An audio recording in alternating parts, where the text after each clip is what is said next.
먹방 유튜버 찌양 씨가 전 남자친구에게 오랫동안 폭행과 협박, 또 40억이 넘는 갈취를 당했다는 충격적인 소식을 어제 저희가 전해드렸었죠.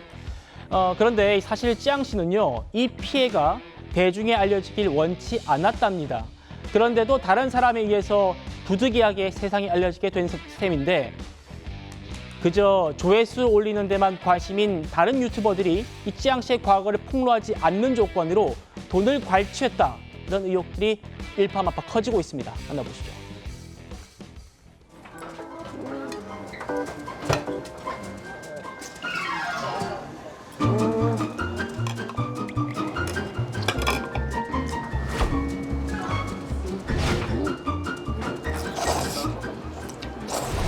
제 몰래 찍은 동영상이 있더라고요. 그거를 이제 유포하겠다고 이제 헤어지지 못하게 협박을 했었고 거의 매일 맞으면서 방송을 했었어요. 얼굴은 티난다고 몸을 때린다거나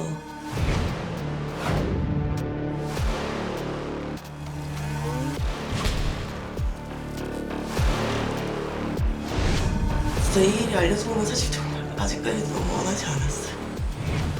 찌양 측에는 전혀 이제 사실관계나 미리 예고가 없었고 딱 방송하기 거의 5분 전 정도에 어떻게 알게 돼가지고 방송에 대해 의견을 낼 수 있는 그런 기회는 없었습니다.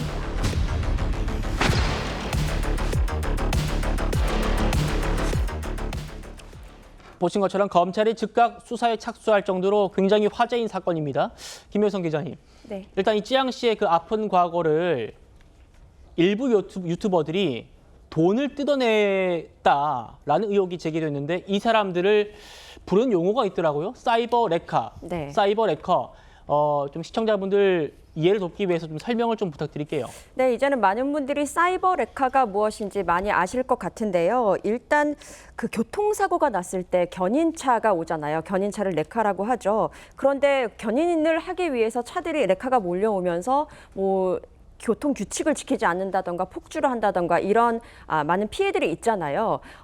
그런 사람들을 좀 폄하하는 이야기로 레카라고 이야기를 하기도 하는데, 네. 여기 앞에 사이버가 붙었습니다. 그렇죠. 사이버 레카는 유명인과 관련된 악성 이슈가 있다 하면 갑작스럽게 몰려들어서 절차라든지 이런 것을 무시하고 그저 자극적인 영상 콘텐츠를 게시해서 조회수를 높이고 수익을 내는 그런 유튜버를 뜻합니다.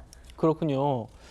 자, 지금 이 찌양 씨 사건과 관련해서 대표적인 유튜버 3명이 등장합니다. 어떤 의혹을 받고 있는지 설명을 좀 부탁드릴게요. 네, 일단 찌양이 영상을 올리기 전날로 한번 가봐야겠습니다. 전날 10일 저녁이었는데요. 유튜브 채널 가로세로 연구소 가세연이라고 하겠습니다. 예. 여기에서 영상 하나를 게시를 합니다. 제목도 굉장히 자극적이었습니다. 찌양 과거 폭로 협박 뒷돈 피처링 레카 연합. 이라면서 제목의 그 영상을 하나 올리게 되는데요. 이 영상에서 여러 유튜버가 이제 등장을 하게 됩니다. 두 사람은 녹취에서 과거 이야기, 찌양의 과거 이야기를 꺼내게 됩니다. 그러면서 찌양이 현재 버는 돈이 많으니까 어느 정도는 괜찮게 돈을 챙겨줄 것 같다라고 이야기를 합니다. 네. 그랬더니 구제역이 내가 봤을 때 이거 한 2억 정도는 받아야 될 것 같다라면서 무언가를 아이템을 삼아서 내가 돈을 벌 수 있다라는 식의 대화가 오고 가는 거죠. 그래서 이 녹취에는 결국 이 구제역이라는 사람이 찌양의 과거 술집에서 일했다라는 내용을 통해서 영상을 방영하겠다라면서 찌양 측으로부터 5,500만 원 상당을 받아냈다라는 내용까지 포함되어 있습니다. 물론 이것은 여태까지는 추정입니다. 예. 그리고 해당 영상에서 또 다른 유튜버가 등장을 합니다. 바로 카라큘라라는 유튜버인데요. 본명 네. 이세욱이고요. 역시 이 카라큘라와 구제역이 함께 나눈 녹취 내용도 역시 공개가 됩니다. 구제역에게 카라큘라의 말은 그렇습니다. 네가 찌양을 건드리는 것으로 누구한테 10억을 받는다고 치면 막말로 채널이 날아가도 10억 원은 챙겼으니까 남는 장사다라는 식으로 조언을 하는 듯한 내용이 나오게 되는 거죠. 그러니까 바로 이런 의혹에 카라큘라가 자신의 유튜브 채널을 통해서 해명 방송을 바로 업로드를 합니다. 네. 여기서 자신의 두 아들을 거론하죠. 두 아들을 걸고 누군가에게 부정한 돈을 받은 사실이 없다. 라고 해명을 합니다. 그러면서 구제역과는 선을 긋는 듯한 이야기까지 하게 되고요. 구제역 역시 자신의 유튜브 채널을 통해서 나는 부끄러운 돈 받은 적이 없고 부끄러운 행동하지 않았다라면서 역시 전혀 자신의 이것과 상관이 없다는 식으로 해명 내용을 올리게 됩니다. 예, 이 해명 직접 올린 것들 저희 잠시 뒤에 들려드릴 거예요. 자, 지금 여론은요. 지금 보신 것처럼 다른 유튜버들이 찌양 씨의 개인적인 아픔을 돈벌이로 이용하겠다, 협박해서 뜯어내겠다라는 그런 내용들이 담겨 있기 때문에 아주 국민들이 충격을 받고 있는 겁니다. 현재 찌양 씨는요, 이 원치 않던 개인사가 공개된 뒤에 힘든 시간을 보내고 있다고 합니다. 변호사 목소리 들어보시죠. 쯔양 씨가 지금 상태가 어떤가요? 지금 이제 방송 이후에는 거의 뭐 저랑도 연락하기가 어려울 정도로 사실 거의 뭐 무기력한 상태에다가 너무 많이 힘들어하시고 지금 그런데다가 이거에 대해서 많은 분들이 너무 관심을 갖고 계시다 보니까 그것도 이제 감수를 하셔야 되는데 그거 자체가 좀 많이 버거우신 상황이셔서 굉장히 지금 힘든 상황이라고 생각해 주시면 될 것 같습니다. 박상 소장님. 네. 그러니까 지금 국민들이 누리꾼들이 공분을 하는 이유는 이 사이버레카라는 분들이 네. 그동안 뭐라고 했냐면 사회 정의를 우리가 언론이 뭐 레거시 미디어가 하지 못하는 그런 사회 정의를 우리가 하겠다라면서 자신들의 영향력을 키워왔던 그런 사람들인데 이런 사람들이 지금 이런 나쁜 짓을 했다. 이것 때문에 지금 공분이 큰 거거든요. 네, 그렇습니다. 사실 이제 뭐 권성징악 이런 이제 뜻을 표방하면서 그동안 우리 언론이 얼굴을 공개할 수 없는 가해자들, 예를 들면 BJ 성착취를 했던 가해자라든가 뭐 표해일 임신 사건 중에 같은 학교 폭력 가해자 같은 사람들이 이제 얼굴을 그냥 오픈을 하면서 내가 이거 법적으로도 내가 이제 감당을 하겠다라는 식으로 영상을 올렸어요. 그러다 보니까 많은 대중들이 열광을 했죠.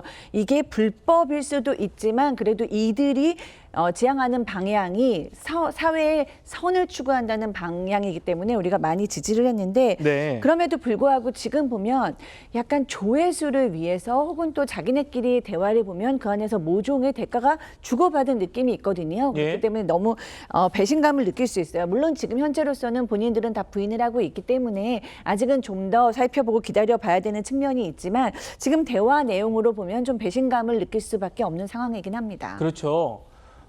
지금 이 의혹을 받고 있는 해당 유튜버들 모두요.